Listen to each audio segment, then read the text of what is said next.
Good morning to you all. I'm Renee Francoeur with Cabinet Communications and the moderator for today's COVID-19 update. We are joined today by Premier Sandy Silver and the Acting Chief Medical Officer of Health, Dr. André Corriveau. Closed captioning is provided by National Closed Captioning. Thank you to Mary Teason for providing our ASL interpretation and to André Boussier for providing our French translation. Following the remarks from our speakers, we will go to the media present in the room and then on the phone lines for a round of questions. I will call you by name and you will each have 2 questions. Before we begin with our speakers, I would like to verify that everyone can hear us.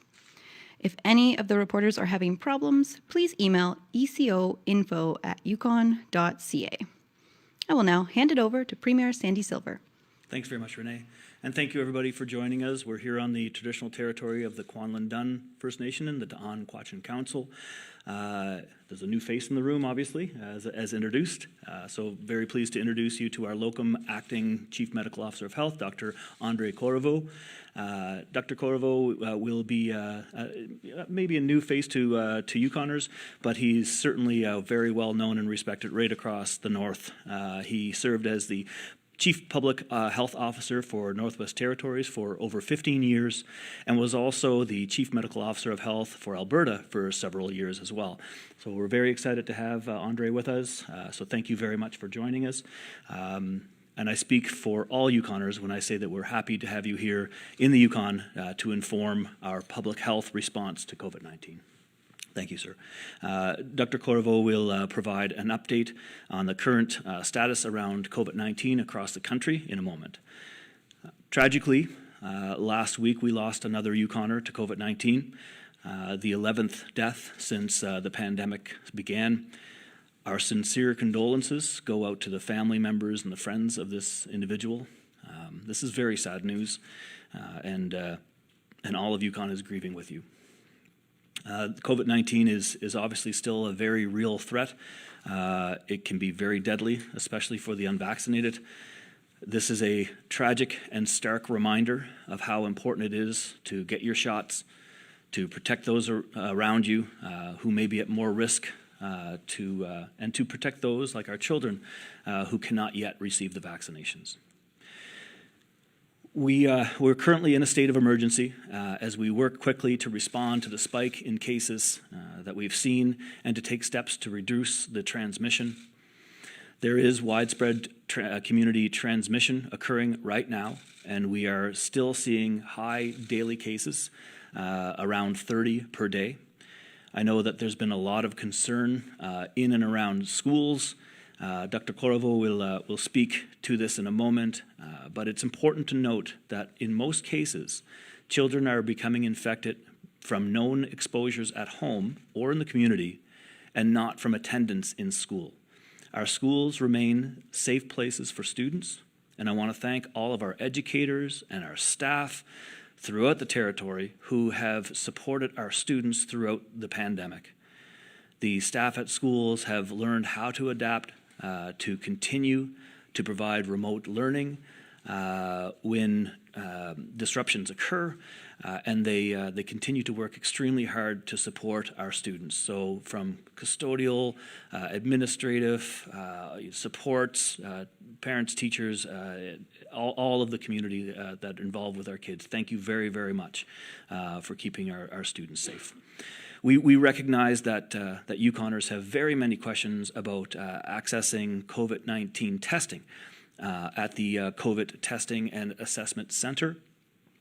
Now, as part of our comprehensive testing strategy, the lab-based Gen Expert testing device has been used in cases where frontline staff, such as physicians, nurses, teachers, that have symptoms of COVID-19, and a quicker result is required, so to ensure health and safety of of their patients or school communities. This is our practice. So this is not a new practice, but this is what we've been doing consistently. It has been part of an ongoing testing strategy to ensure the health and safety of our schools when an urgent result is required. So teachers, school administrative staff who are symptomatic seek testing at the COVID testing and assessment center, and declare their profession will have their test results processed using the GenExpert device, so they do not need to await results from British Columbia. Now, this practice is not available to asymptomatic individuals. It's an extremely important distinction. This device has a limited capacity and cannot be used in every scenario. And our top priority is to ensure that our overall testing capacity is not overwhelmed and remains available to address public health needs. With the increase in cases, we must be all very careful and considerate of our fellow Yukoners. On Saturday, November the 13th, new ministerial orders under the Civil Emergency Measures Act came into effect. Now, these measures have been recommended by the Acting Chief Medical Officer of Health to rapidly reduce transmission and to ensure that our healthcare system is not overwhelmed.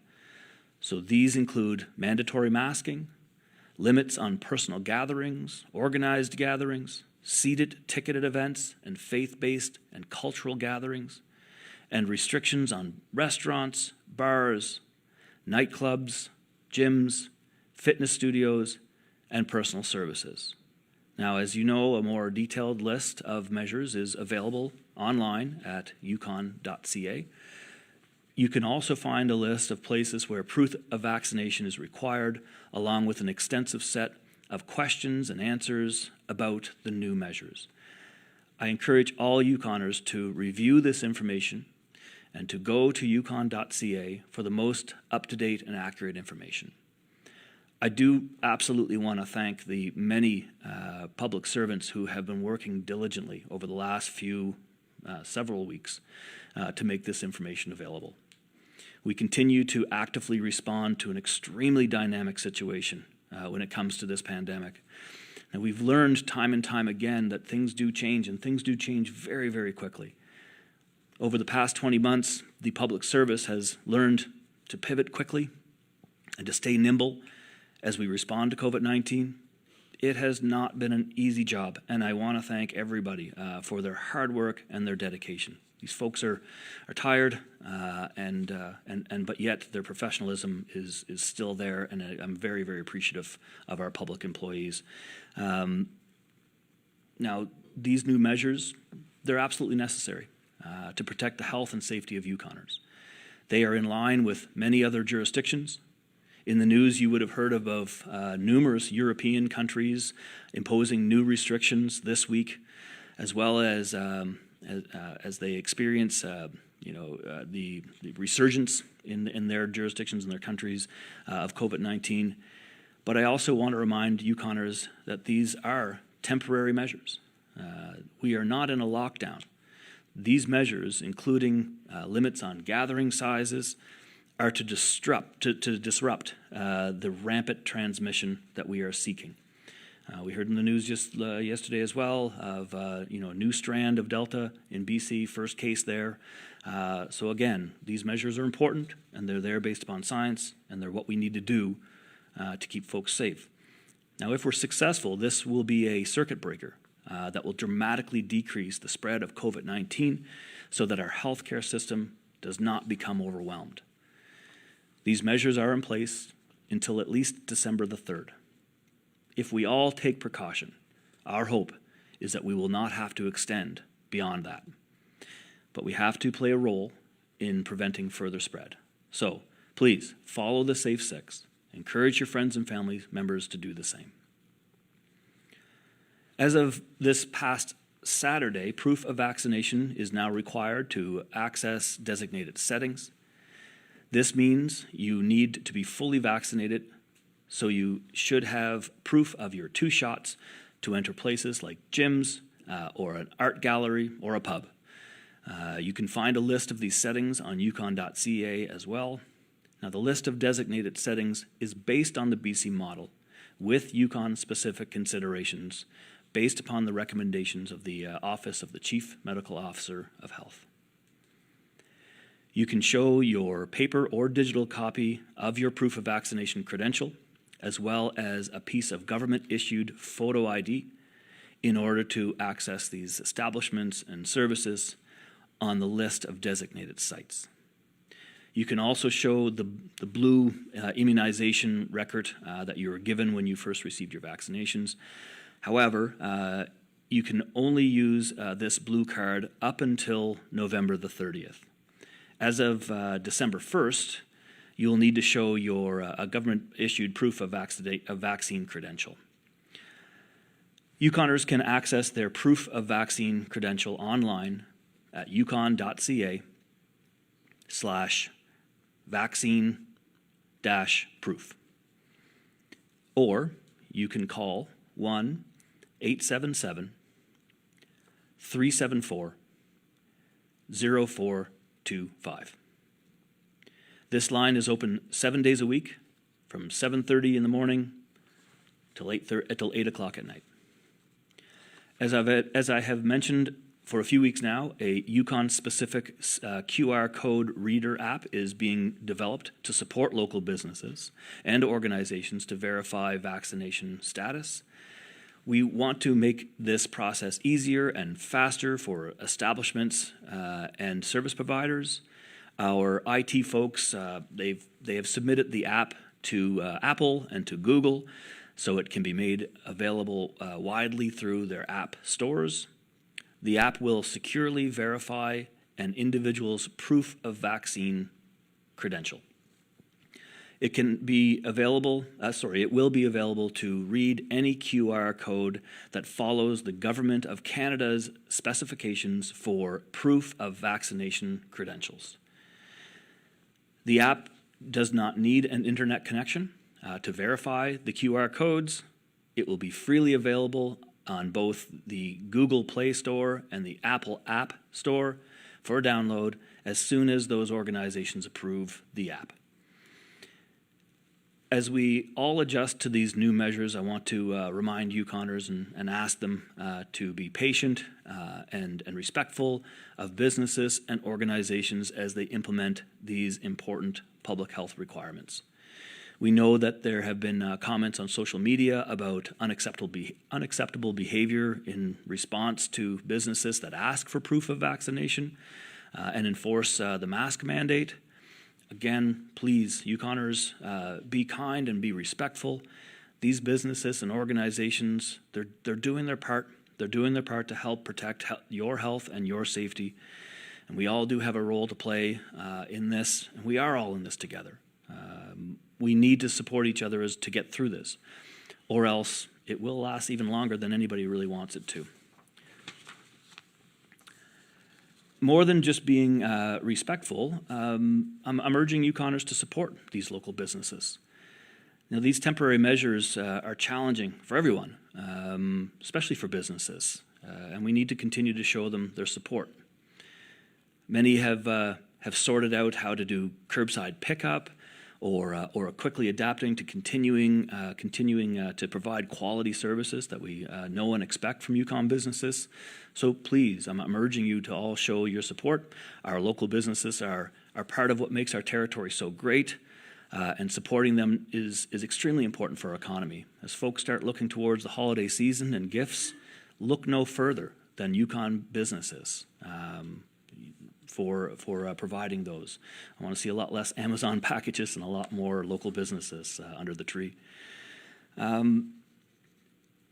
With all of the restrictions, we completely understand how stressed folks are, and we know that these new measures, they're not making anybody's lives easier. We're extremely thankful for everyone who is digging deep and doing their part. Every time that you choose to follow public health recommendations, you're making a huge difference. By wearing a mask, by limiting your social interactions, getting vaccinated, washing your hands, you help to limit the spread of COVID-19. You help to reduce tragedy. This we know. We've dealt with this before, and we can get through it. The case numbers, they speak for themselves, folks. We need to take immediate action to stamp out the spread of COVID-19, and that's what we're doing. Our priority remains to protect the health and safety and the well-being of Yukoners, while also maintaining our capacity in the healthcare systems. Now, before I pass it off to the good doctor, I just want to repeat that we need everybody to follow the Safe 6+1. Stay home if you're sick. Arrange for testing, no matter where you live. If you're outside of Whitehorse, contact the local health care center. If you have medical questions, you can call 811 to speak to healthcare professionals. The drive-through testing facility is open again to meet the increasing demand for testing. It's open from 8:30 in the morning till 5:30 at night, 7 days a week. And it is located on the Alaska Highway at Centennial Motors in the Wash Bay. No appointment is necessary for testing here. Just cruise on in. Let's mask up. Let's book our vaccine appointments. Maintain physical distance. Respect our local business folks, and also our extremely hardworking healthcare professionals. Yukon has a strong track record of coming together in times of need, of being good people. And we're in these times where we really need folks to be kind to each other. So I want to thank you for listening today, and I'll pass it off to Dr. André. Well, thank you, Premier Silver, and for your warm introduction and welcome. Bonjour tout le monde. I want to start with a case count overview. There's been a total of 1,322 cases to date, with 1,139 people who have recovered and 11 Yukoners who have died from COVID since the beginning of the pandemic. And as of this morning, we have 157 active cases in the territory. We currently have 6 COVID cases in hospital. And in the past week, we've continued to see high daily case counts, but we expected this. The epicurve appears to indicate a plateauing at this point in the average number of new cases, which, as Premier Silver mentioned earlier, is hovering around 30 per day. I think it was 32 yesterday, but it does fluctuate from day to day. And the percent of cases who are fully vaccinated since June to present is about 29%, but most of those breakthrough infections are still noted to be quite mild and shorter duration of infection. So it's certainly a big difference so the risk of more serious illness remains in the unvaccinated population, or people who for issues related to their immune status may not respond to vaccines well anyway. Our test positivity, as in the past week, has been on average around 15%. So that indicates it's fairly high. So it indicates there's probably a lot of undetected infections. So people who choose to not to go and get tested, but as long as they remain home and isolate themselves, there's probably something that we have to understand may be happening as well. Most of the community spread remains within Whitehorse, with small clusters in a number of other communities. So currently, active case-by-case data that I have really identifies where people's community of residence. So it doesn't mean that that's where they were diagnosed or where they're currently living, but where their health care card indicates their permanent residence is. So we have 2 cases, a residents of Carcross, 9 cases, residents of Carmax, 2 cases, residents of Dawson, 1 case, resident of Faro, 2 cases are residents of Mayo, 5 cases, residents of Pelly Crossing, 3 cases, residents of Teslin, 9 cases are residents of Watson Lake, and then 119 cases are residents of Whitehorse, with 5 cases that were not Yukon residents. I just want to mention briefly also that there was a big hockey tournament in Teslin last weekend, so we do expect, because there's been a few cases identified related to that event that we expect that there might be a further cluster that is linked to that. So we certainly ask people who participated in that event and spend time there that to at least self-monitor, and particularly if they were not vaccinated, to go and get tested quickly if they develop symptoms.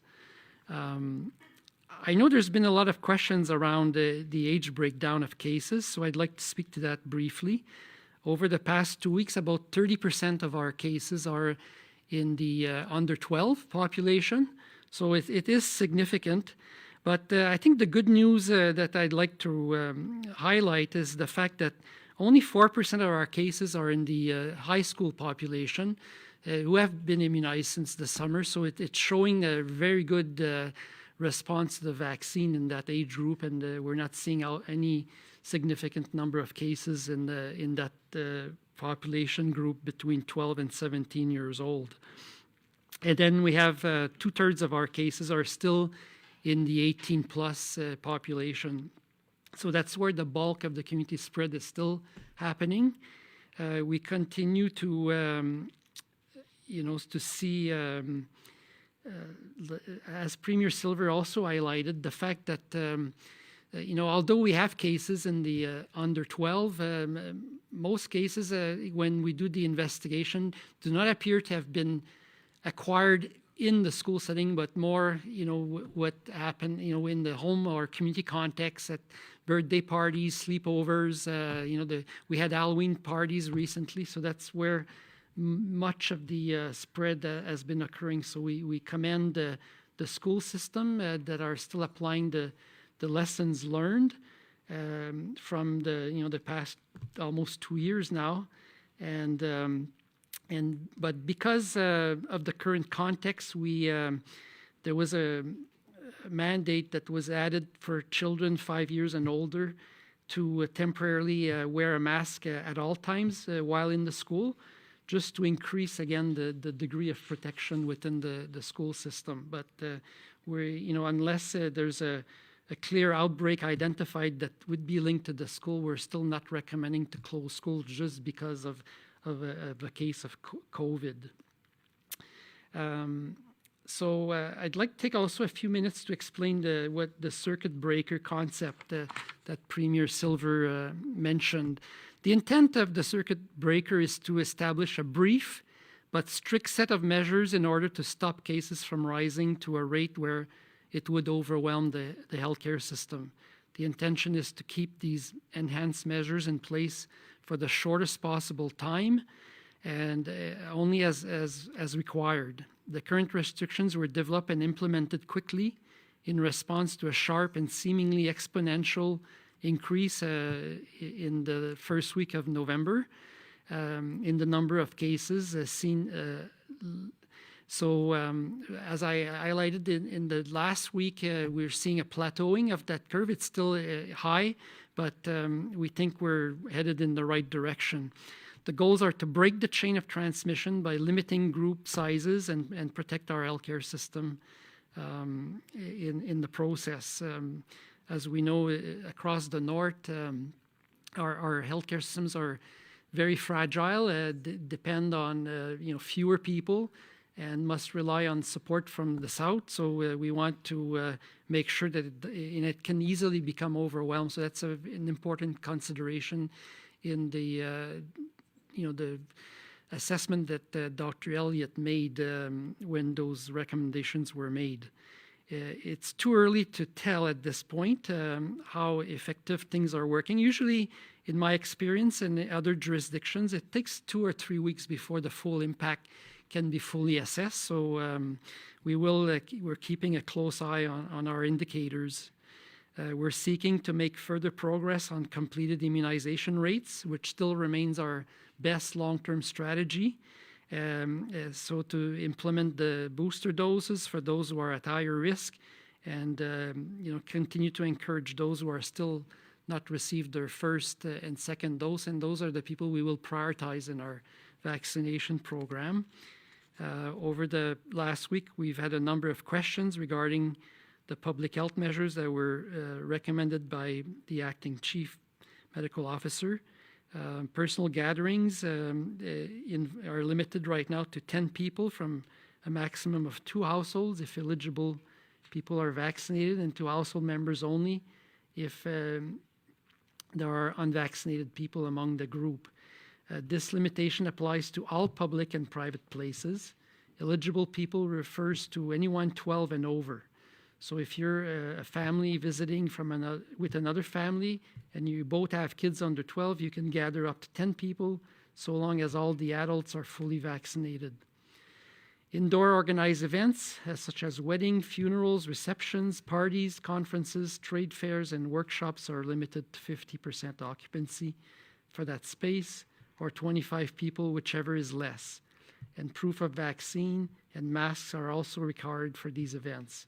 Outdoor organized events such as weddings, funerals, receptions, parties, conferences are limited to 50 people with proof of vaccine and mandatory masking.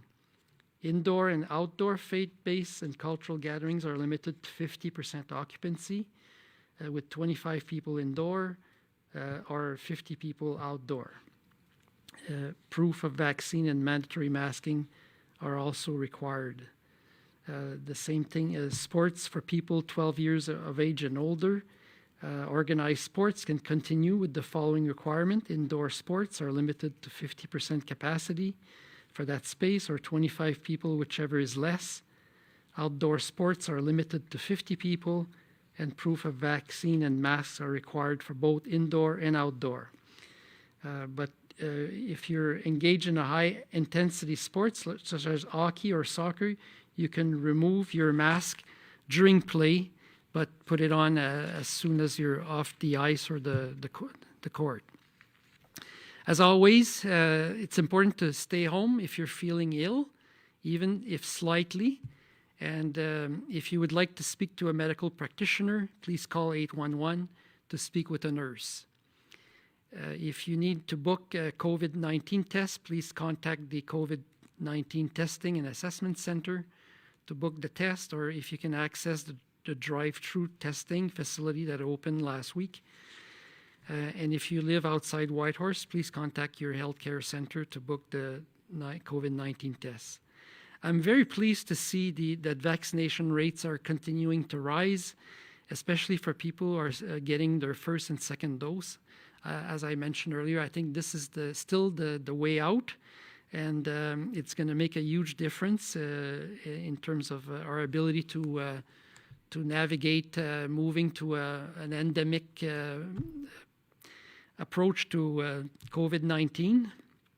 And each person who gets their shot is a person who is more protected personally, but also less likely, even if infected, if they are in a context of exposure, to get infected and to spread the virus to people who are more vulnerable around them. About 3,100 people have gotten their booster shot so far in the Yukon. It's an impressive number, given that we only started delivering boosters to people 50 years of age or older on November the 1st. I understand that some people are frustrated with the lack of appointment availability on the website. Boosters are added regularly and they book up very quickly. However, there will be appointments available for everyone who wants to get their booster. We appreciate everybody's patience. Currently, we're prioritizing appointments for people to receive their first and second doses, and then people who require a booster dose. The staff are doing their best to accommodate everyone. However, we request you book an appointment, to the extent possible, and to use the 1-877-374-0425 line. And as Premier Silver said, we need to thank our incredible team of immunizers and commend them for their hard work. We're very lucky to have such skilled and dedicated team, and I thank all of them. I want also to close with a thank you for all the businesses, NGOs, sports and recreation clubs and facilities, First Nations and municipal governments, and all Yukoners for taking these new emergency public health measures seriously and implementing them so quickly. Be kind when people ask to see your proof of vaccine. Be kind when they ask you to wear a mask. And, we're going to get through this together. Kindness is the key, especially as we, want to protect the upcoming Christmas season. I think if we stick together during the short period, we will succeed and be able to resume life as closer to normal shortly. Thank you. Thank you, Dr. Corriveau. Thank you, Premier Silver. We will now move on to the question and answer session with media. A reminder to reporters, please identify which speaker you would like to answer your question before you start, and please also remember to mute and unmute yourselves. We will first go to the reporters in the room, and we'll start with Jackie at CBC. Good morning. I think my first question is for Dr. Corvo. I'm wondering if you have an actual number for how many cases have been in schools, including students and staff, since the beginning of the school year. And if you can provide an exact number of how many cases there have been in Yukoners under 12. I know you mentioned the 30%. Yeah, I don't have the exact number with me right now, but I'm sure it can be provided to you through our comms. But like I said, it's been about 30% in the last little while, and it's not unexpected. I mean, we haven't been able to immunize that population, but really our focus has been to minimize the disruptions in the school system, which is still very important for our kids in terms of balancing the benefits of going to school versus and knowing also and having quite solid data that the transmission is still primarily occurring in the community and at home rather than in the school itself. Thank you. Do you have a follow-up question, Jackie? I do. This is kind of a two-parter, but since we only get two questions, I have to lump them in. I'm wondering if you can confirm the vaccination status of the most recent COVID-related death in the Yukon and just the vaccination statuses of people who have died. And also, is there any consideration for introducing rapid testing for students in schools? Yeah, well, we don't provide personal health information on individual cases, so I certainly don't have this information with me, and I don't think I would provide it anyway with regard to the person who died. With regard to what was the second part of the question? I'm just wondering about your thoughts or recommendations on rapid testing for students in schools. We understand that teachers are eligible, but I'm wondering is there any plan or suggestion that this could be available for students? Yeah. So I've only been here a week, so I know that Dr. Elliott last week mentioned that we are looking at this. It's an active file right now. It's still not something that is being considered to put in place quickly, but we are exploring what the options are, and it's an evolving discussion in our office. I could add into that as well, Jackie. We hear the concerns of communities that want to see more rapid testing. We also balance that with the recommendations from the Chief Medical Office and a worry of asymptomatic testing clogging up the system, what may not necessarily be better for the overall health. But I'm very confident in the conversations that the office has had with First Nations governments and also what we garner and relate through conversations through education and others to, again, identify these concerns because they're important. When people are concerned about testing, we need to make sure that our information is getting out there as to why and how we test. And so that was my conversation or my opening notes, but also understanding and recognizing that we always need to take into consideration the concerns of Yukoners as well. And I'm very pleased with the ability of the Chief Medical Officer of Health to adapt and to move and to transition. And hopefully in the end, with the accessibility through Health Canada of some other testing options as well, and our ability to work with First Nations communities and governments, concerns, we'll be able to continue to adapt and move forward to address these concerns. Thank you. We'll now move to the phone lines and start with Claudienne at Radio-Canada. Ah, bonjour, Dr. Corriveau, bienvenue. J'aimerais avoir un peu en français ce qui vient de se dire. Il y a beaucoup de préoccupations, c'est vrai, chez les parents qui aimeraient voir des tests rapides offerts pour pouvoir prendre la décision le matin d'envoyer ou non leurs enfants à l'école. Vous-même, basé sur votre expérience dans d'autres juridictions, par exemple au territoire du Nord-Ouest, où on a un programme semblable, est-ce que c'est quelque chose, vous pensez, qui pourrait être avantageux au Yukon? So, Dr. Corvo, given your own experience in Northwest Territories and other places in the North, do you think it would be an advantage to have rapid testing for parents so that they can make a decision in the morning to know if they should or not send their kids to schools?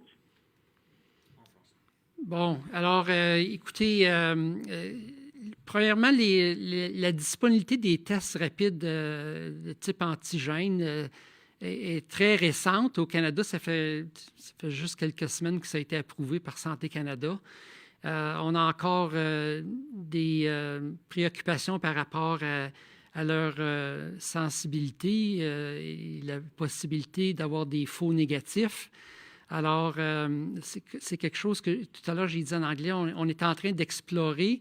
On consulte avec les quelques provinces et territoires qui ont commencé à utiliser ces tests-là. Puis, on va émettre des recommandations à ce sujet-là, mais on n'a pas fini notre analyse de cette situation-là.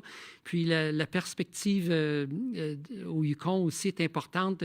Quelle est la disponibilité des autres tests qui sont reconnus comme très performants, qu'on utilise dans notre système déjà? Il y a des discussions qui ont eu lieu cette semaine avec les Premières Nations au Yukon. Puis, c'est un dossier qui évolue rapidement. Alors, je ne peux pas vous donner une réponse définitive, mais on explore ça de façon active en ce moment. Thank you. Doctor, could I get you to repeat that in English as well for the reporters on the line? Yes, definitely. So I was just saying that, the availability of rapid tests is still limited. It's only recently been approved in Canada. And we're, sort of trying to learn from other jurisdictions about, not only if they're using it, but how it's working. And, and it's a very active file, but it's not at a point where we're ready to make a recommendation to the government at this point from our office. But more to follow for sure. Thank you. Une autre question, Claudienne? Oui, donc toujours par rapport à votre expertise puis votre expérience dans d'autres juridictions, à quoi est-ce qu'on peut s'attendre au cours des prochaines semaines quand on voit de la transmission communautaire dans les écoles, quand on peut présumer que les adultes ensuite sont aussi infectés ou vice-versa? À quoi est-ce qu'on peut s'attendre là, au cours des prochaines semaines par rapport à quand on se base sur ce qu'on a vu, entre autres au TNO? So, Doc, given your experience, what can the population expect in terms of community transmission with having kids transmitting maybe to their parents and having these community events? What can the population expect will happen in the next coming weeks? Bon, alors, merci pour cette question. Premièrement, je voudrais juste clarifier que ce qu'on remarque en ce moment, puis évidemment, c'est pas statique, là, mais c'est que la transmission aux enfants, elle vient autant des adultes que l'inverse. Alors, puis qu'on n'a pas vraiment beaucoup d'évidence, peut-être à une exception près, que la transmission se produit dans les écoles. Alors ça, je pense que c'est important de souligner ça. Puis l'autre chose, c'est que concernant, évidemment, personne n'a une boule de cristal, mais de mon expérience, tant en Alberta qu'au territoire du Nord où j'ai travaillé plus récemment, Je pense que le Yukon est en très bonne position. Vos taux d'immunisation de base sont plus élevés. On n'a pas vu une grosse augmentation des cas à l'hôpital au cours de la dernière semaine. Alors, ça indique qu'on a une bonne base de protection. Puis si on peut l'augmenter un petit peu plus, on devrait pouvoir passer à travers cette vague-ci de façon plus rapide qu'ailleurs, puis de façon où il y a moins d'impact à long terme. Alors, c'est mon impression et on va continuer à pousser très fort pour augmenter le taux de vaccination complète, puis de pouvoir bouger rapidement aussitôt que le vaccin pour les 5 à 11 ans va avoir été approuvé par Santé Canada. Merci. Do you want me to translate in If you Yes. can, briefly, Yes. thank you. So there were two parts to the questions, but first of all, of course, there is concern about kids transmitting to their parents, but at this point, we're seeing almost the inverse, is that many of the kids are getting it from the community settings, from the home setting, and there's not been, maybe at one exception, real evidence of transmission taking place in the schools. Many of the notifications we send out, we have, a kid who's noted to be positive, and then we don't see any further spread in the classroom. And it's an issue that we're monitoring very closely, working with the school system. We're spending a lot of time with the school system to make sure that everything is in place to minimize that risk, so that school is not disrupted. Because school has a lot of benefits and is a critical program, for kids, and we don't want to minimize any disruption that takes place there unless it's absolutely necessary. Thank you. We'll now move to Haley at Yukon News. Thank you. My first question was for the Premier. I'm wondering if you could give us an update on the search for a new Chief Medical Officer of Health. I can't. That's done by the department. I believe the tender is out, and I really don't have any new information on that. Sorry, Haley. Thank you. Haley, do you have another question? Yeah, I do. Thank you. A question for Dr. Corvo. You had mentioned that we're still seeing an increase in vaccination levels. I'm wondering if you had any more detailed information about how many more vaccine appointments have been booked since the new sort of stricter measures were announced.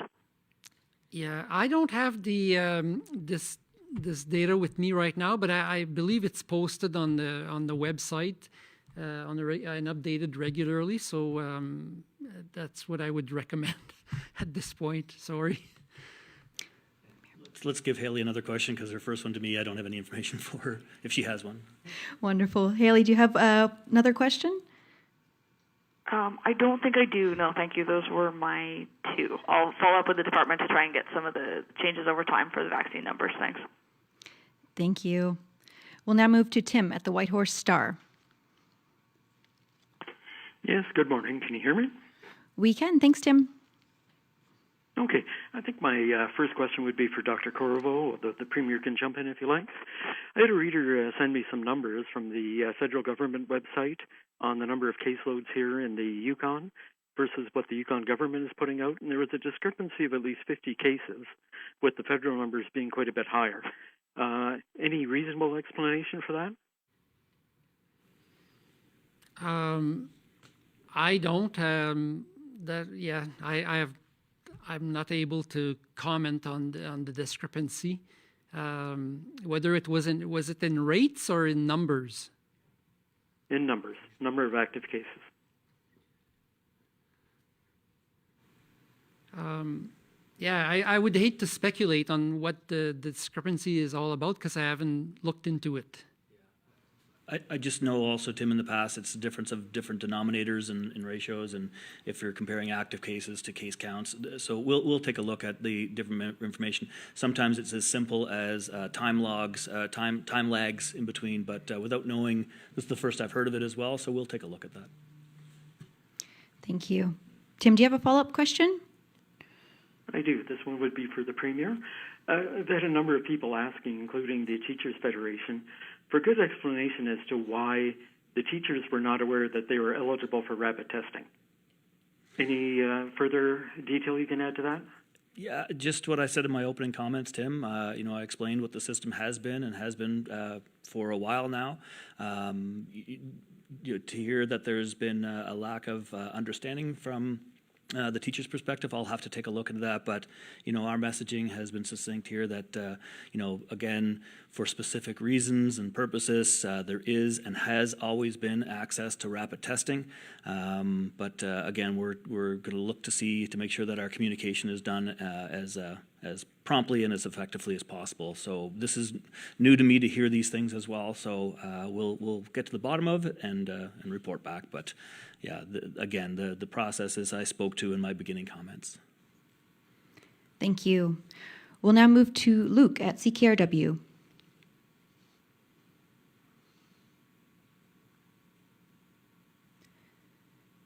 Hello, Luke, can you hear us?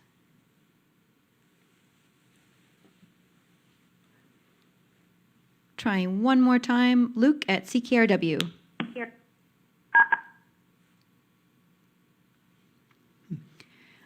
Are there any other reporters on the line I might have missed? And I'll try one final time. Luke at CKRW. Okay, that concludes our COVID-19 update. Our next COVID-19 update will be next week. Thank you again to our speakers, and thank you to all the media and everyone who tuned in to watch live over Facebook. Stay safe and stay kind, everyone.